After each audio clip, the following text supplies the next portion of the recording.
mi maltin chung ko tin le rongbol pui zong zong te Christmas chi bai ule hun tha min pe tu kan pathian masa in fakin omro se pathian thu thiang hlim ingai thla ang u luka bung ni chang som le pakhat voina hian in tan davida khuwa a chandam tu apiang ta lal Krista chu in tan davida khuwa a chandam tu apiang ta lal Krista chu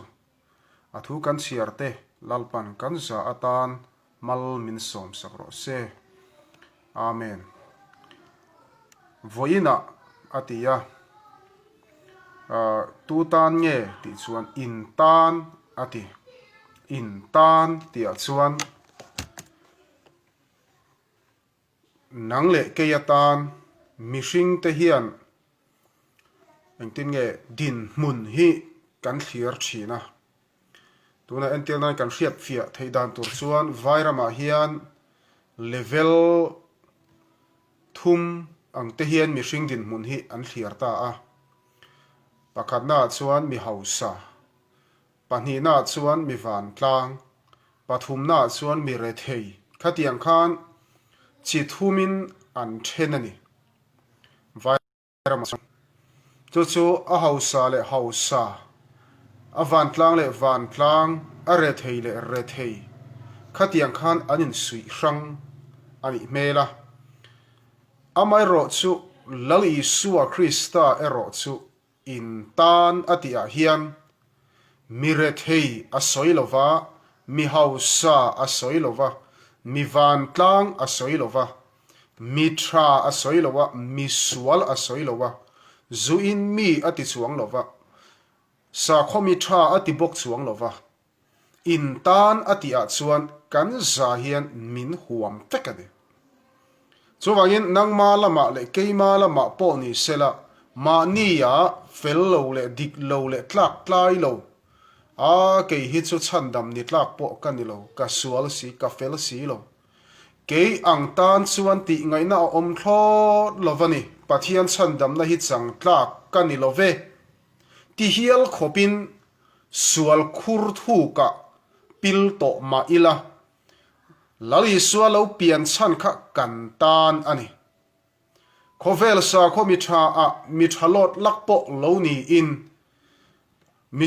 soi sel bo po lo ni ma ila tir ko pola khan atan i su apiang ani ti a hrechiang em mai ni Philippi bung ni chang saria khan aron soi chuak nge nge ni pola phei chuan ke chu mi tha mi fel ka ni ti hiala chu tiang ang chuan mi sual po mi tha po mo chuan le lama kan thlir le chuan tuna kan thu chiar luka bung ni chang som pakhat hi beram pu te hne na soi ania mire thei na hnuai nung thok te an ni chomi na hnuai nung thok te chu lali suwa sorry pathian vantir koin in tan avati mitam tak chuan biak ina vakalemo ani lo le khati ang mi ro pui ta na khan i suwa piang tur ang ten an lo ngai po ni mai the ma se mi re thei bertan po in tan ati le mi mol berberam pu te tan po in tan ati chu le lama mi fing tan po in tan ati zir sang po sang lo po kan za atan hian i suwa alo piang ani piang sual an ni emo fu ke kim pian fel taka piang am ni emo pastor an ni emo chokidar an ni emo zuin mi an ni emo keinin lo thleidang lovin pathian chuan thleidang mia lovin in tan atini in tan kan tan i suwa alo piang i tan le ka tan ni chu le i suwa kha hring ron chang lo ta se chuan pathian le mihring in kara hian in remna a om thei hlol don lovani achan chu mihring a alo pianga mihring din mun aron thrachianga mo voina hian in tan davida khuwa a chandam tu min chandam thei na turin lal i suwa chu sual khovela lo kalin shing aron chang enga tam nge min chandam na turin pathian le mihring inkara in mihran to pathian le mihring inkara sualina adai dan to chu lakianga in rem na kan nei le na turin lali suwa chu hring aron chang chu chavemi nilove kantana alo piani enga tan nge voina mihring ten kan ton zong zong min hriat saka min hriat puya min tor pui theina turin ama nge ti sa sual ang pu in sual thoi nan ron tirin ati ang khan ti sa sual ang aron puwa sual ero chu sual ani lo chu wangin I tor ka tor taksa kan tor kan harsat na zong zong mihring ten kan ton ang hi isuan atuar vek khem na po atuar ma se bible ni tin nge ti khem na tok to ma se sual ero chu sual lo ati chu wangin lari suan I tor ka tor kan tor zong zong hi ama nge alo ton to awangin min ngoi san mai don lova min en mai don lova min sira tang min lo thir mai don lova min tor pui ani chu tiang chuan lari suwa hi alo pianga chandam turin intan davida khuwa a chandam tu ati keini chuan kantin zone ber chu number 1 a sual lakata min chandama chatuan mei pui kong khara van kong min hon sak turin chu number 1 a kan thir chu athil tum ma saberani apani na chuan lei taksa kan din lai po a kan har sat to na tanga min chandam tu ra hian I suai atlak ngoi ani chu ati theilo wen ni ti theye chumi tur chon I suwa alokal apathum na le chuan kan ril ru ha phurrit lakata min chok zang khaya min chandam turin I suwa alokal mo chu chandam na hanti hian atharau ram ngor khani bik lovin tak salama po ni sela lali suyan min chandam theyani entirna bible Israel mi puite ai kupta tangan chua khan ni thum ni a chuan khoyen khen tui pui sen kam an khenga tui pui sen kama khan an omlain faro sipaiten faro le asipai rual tolai le zarokin anunga anron anunga anron an mang ang an si ai chuti lai chuan pathian in chandam na kong pui tui puya chuan aron sialta mi hring thil ti rual lo mi hring ngai tu na poina aphak lo khovel scientist poina tun khenga achan la zon chho thei lo tur maka pathian chuan kong pui mak tak aron sial don I tharau nun le ka tharau nun na kamti sanuna po ni se lalpa na tho lo lan chuan mo scientist po ina an chui chho phak lo tur tharau chil mak tak pathianin pu na mak tak mak danglam tak hi kan nuna lalpa na khentir don ani chumi ti tur chon I swalo piang ani chu asial mai ni lovin Israel fa te an kal kai thena turin tui puya chuan leichara akal tirati asira lung tui kha bang angina in tung chawati enge omsia lalpa thu anga kalte reng chu bala siam tu in chandam na banga in hunginati pathian in an sir tua ka aveng him tlat zelani pathian thu kalte reng an marshwain an sira lalpa na veng hibani chu an hruai akal zela rale laman kai nuwa khan le chuta chuan pathian kutsakalo thleng don ta enge lo thleng Israel mi pui te kha ai kupta sipai na ron ve ta ni tui pui chunga alayan khen kha an sakor dolai lir ke te chu ati thonati mo pathian thu zoma pen tu te ti buai tu te kha hi pathian ati chat thayani chu chau ni lovin an nungaron zuya anron lai khan mosi iban pharle role itiang kha tui chunga lek le role ti an lek le chia kha tuyen zom le nikum november tha khan faro tolai lir ke po an mu chuwa kani a omzia chu pathian hian kan tharau tan chau ni lovin mel ma laka po ni sela khovela har sana kan to tur la po ni se min san him thei min san him don lo ma sela min tor pui don ni chu I swalo kal chanani hring alo chan chanani zadara kale mesa kale abenago te khan olal ber I mai pui la ka ta hi kan pathian chon min san chuak thei min san chuak don lo ma sela I milim hi chu chi bai kan buk lo wa kan ti chu vele mei puya an pai lut mei puya an pai lu khan an pathum kha an pailu ta Nebuchadnezzar mit vaya moti hial tur khoble mapti khopin lali suana ron palita ni chu pathian thua kan tana pathian thua kan dina pathian thu nga kan nun hian lalpan keima ni chau min tor tir lo min lo tor pui rengani chumi turata chon isu alo piangani voina har sana khandang ma chumi ni tuarlo voina kan har sana keima ni rugen kan tuarlo na khum beta kan omi keima ni ringotin kan tuarlo mlusun tana kan to hi keima ni ngotin kan tuarlo lali suan min lo tor pui rengani pathian ro pui ro se engkim khatu engkim ti thei pathian chon min tor pui ani chumi tur chon isu alo piang intan ati awangin enge kan ton isu na ria enge iton isu na ria min I chungri la I khanza chen I tor na po kha tu man khelo ma sela lal ma I tor veng veng po kha tu man khelo ma se isu an ria ani a ria pui se ni a tor pui se ni mo lalina an mi ngai poimo te an tor pui reng rengin emo an ngai sak to emo an mani na in kung kai ta reng chu an en mai ngai lo chatuan pathian engkim ti theyen kan tor hi kuang ko in min en mai don lo chu wangin engkin nge ti intan ati intan katan po ania keima ni tan kan tan mitin tan ani chu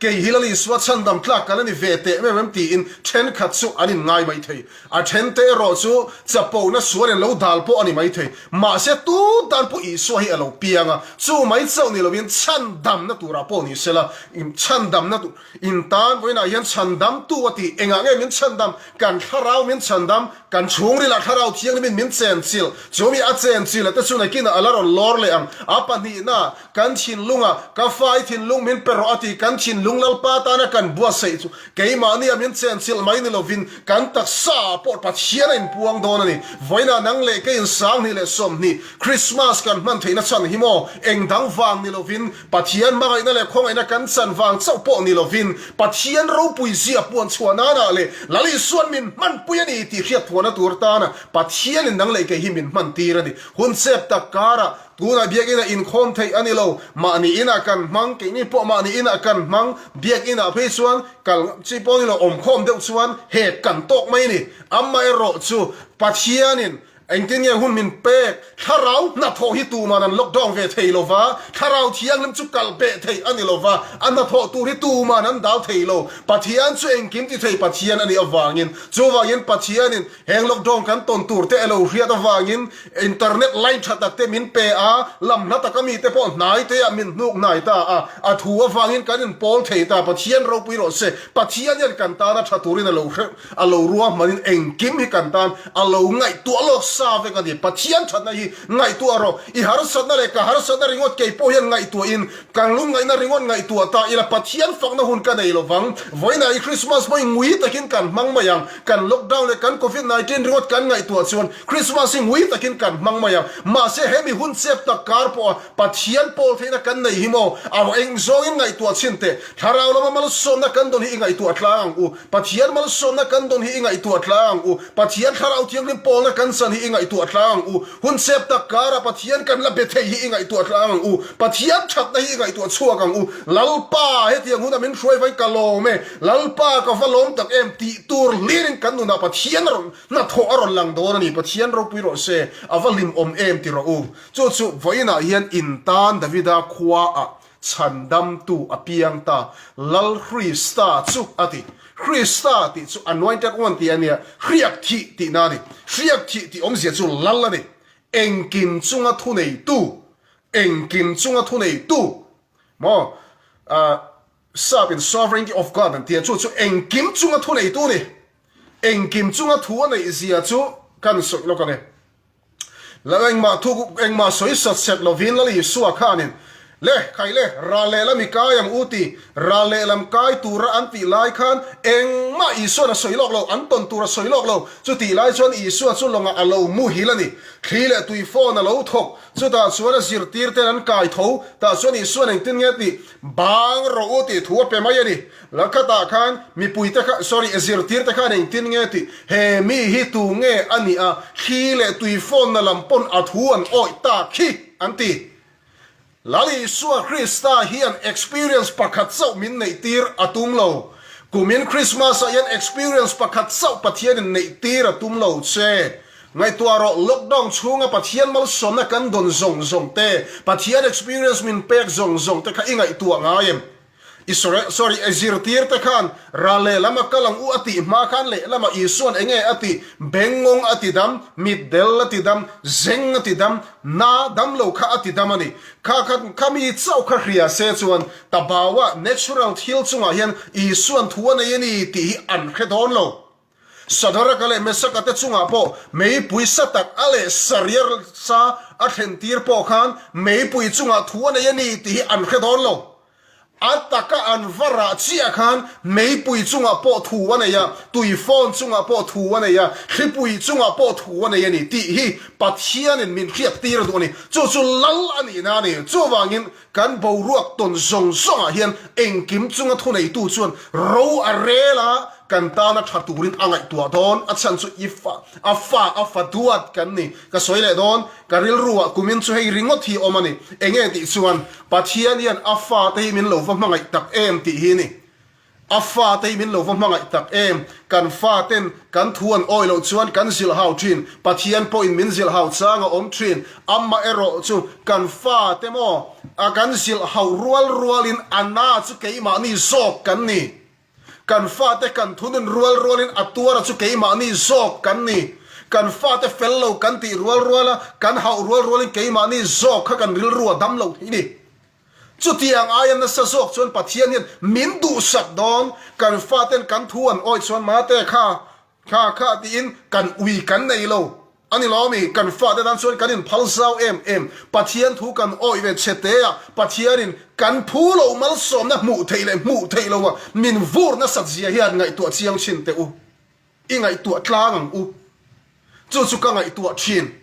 kan be sei phak lo thil da lamin pathian kan chunga a thlen tir thei ni afa te kan nialom afa duat a mangai em te kan ni chu chung tiang chu kan chunga a thlen tir tlatani pathian thap zia hi ammakani ammak ti ba lo chu soi fia hi a harani kan ngai tua na sat po le kan mu fia ton engkim chunga thu hi alo nei veka pathian hian mo tu kina chu pakhat chau ka soyang pathian ro puina ni sela pathian in kan tong lo holo se ka pate aten zanin tlaya unaute kai claim te chau kan oma zan re ikil howang u antia hei ko hranten asumpa in keini kan loina chuan Christmas man nan tin in tina sumpai zongin an sema ani loina ro chuan asabukin an sema chu kan sabukin theu kha don theu kha ikeng khomila zan re ikil howang u anti keinin second tur nei velo chu asum zong ani wagin a eng po ni se ti in bazara ar tui nai po kawa don ngam lowa achan chu ai ar fang pa ngai apui chu sing khat sang thum sing khat sang ni atanga sing khat sanga in karania chu apa kawa zonga apa chu sangri atanga sing khat in karani thin kawa don lai khan pa berin alo thut puya in seng to ni mo kawa ti dek ka o nya apa tuai hi kawa leidu ve ka ti lain atlan pheide ya kom charlama enge ti don ni annu wa ruai annu churon kal pheya engtin nge di chuan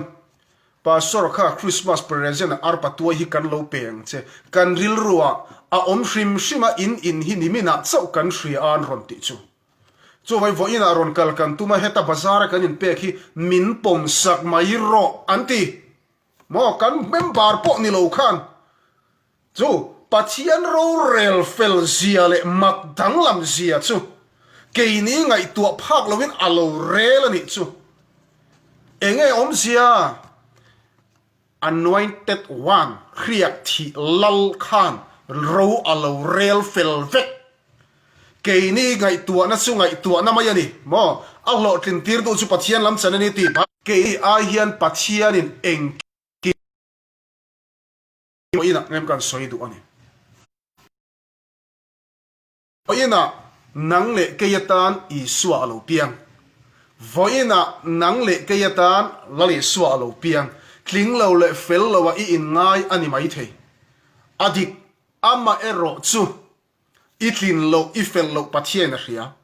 ini na ang mitlom tak ini kani po a hria zirna le thiam na lama rual kan ban lo zia a hria nei le lama rual kan ban lo zia a hria kan hrisel lo a hria ma se kan ta na lo piang